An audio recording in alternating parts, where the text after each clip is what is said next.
Welcome to April's 10 o'clock news. Thank you to everyone who applied to be a moderator for our community server. The moderation process is now complete. The new moderators have been chosen and onboarded. If you were unsuccessful for this round of recruitment, we hope to continue to grow and will need new moderators at some point in the future. If you were unable to apply to be a quest giver for Stamp Quest but do still want to donate prizes, the donation application deadline has been extended until the 14th of April for people who may have thought they needed to be a quest giver to donate prizes to the pool.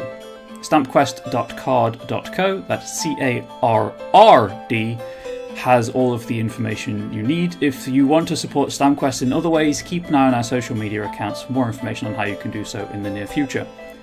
If you want to exhibit through UKGE, through UK Tin at UKGE, but aren't a member of our Discord community, please contact londontingroup@gmail.com. That is LONDONTINGROUP@gmail.com. Meetups and events this month are 3rd of April at 7 p.m, London at the Arcanist's Tavern, 4th of April and the 18th of April at 11 a.m, Glasgow at the Becco Building, 5th of April at 2:30 p.m, Manchester the Crowbar. Please note that's the first Saturday of the month.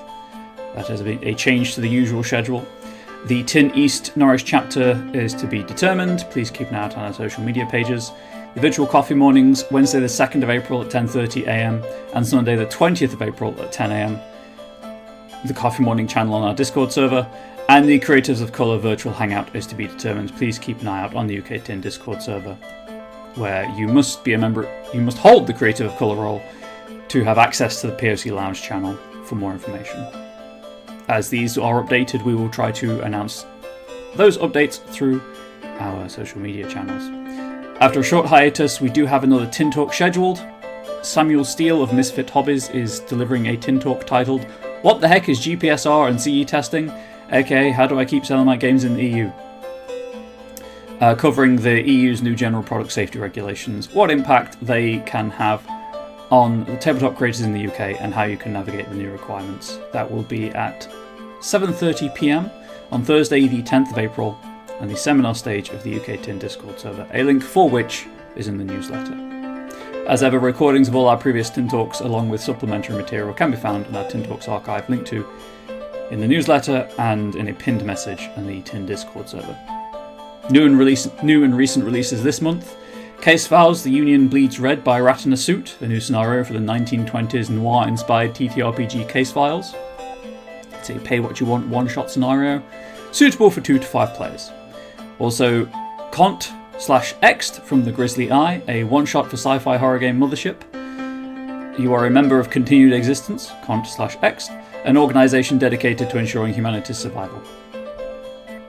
Also, The Basilisk from Headless Press, a 32-page cosmonautic sci-fi horror point crawl for Mothership, inspired by Rocco's Basilisk, which is a internet philosophical concept.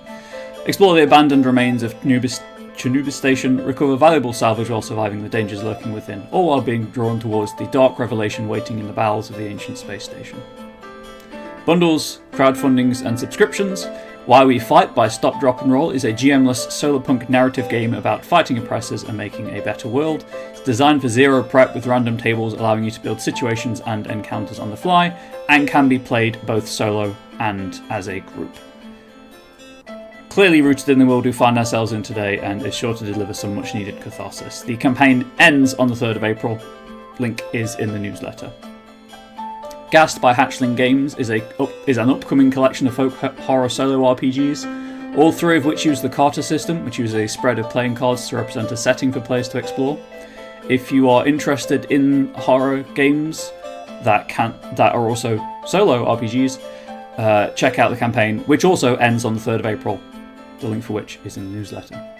Quinn's Deck of Arcane Oddities by Lantern Man Gaming is a 56-card deck of magic items fully compatible with D&D 5e.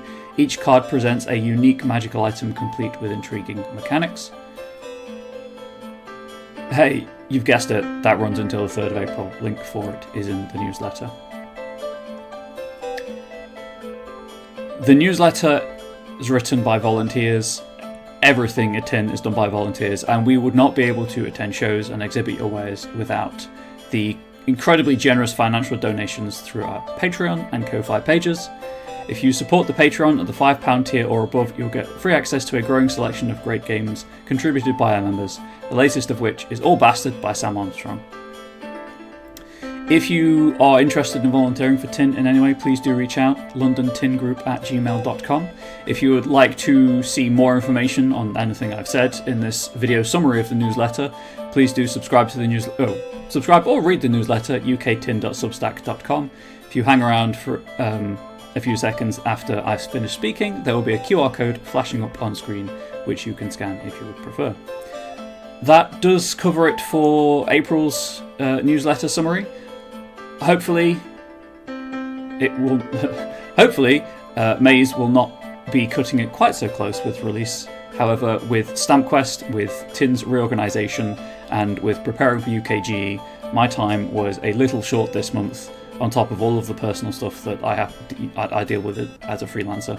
So hopefully you've enjoyed this summary. Hopefully you do read the newsletter. Stick around for the QR code. But thanks for watching.